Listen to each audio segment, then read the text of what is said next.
ঘুরতে গেছিলাম মালদা বান্ধবীদের বাড়িতে, আর দেখতে পেলাম এক অসাধারণ জিনিস যা আপনাদেরকে অবশ্যই দেখাতে হবে। ফার্স্টে যখন টোটো করে যাচ্ছিলাম তখন দেখতে পেলাম এই মাল ট্রেনটা পুরো আমাদের পাশ দিয়ে যাচ্ছে, এই ব্যারেজের ওপর দিয়ে। কি দারুণ লাগছে দেখতে।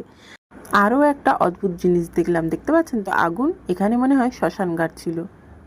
যাই হোক, আর তারপরে আমরা দেখতে পেলাম যেটা, সেটাই দেখানোর জন্য আপনাদেরকে ওয়েট করাচ্ছি।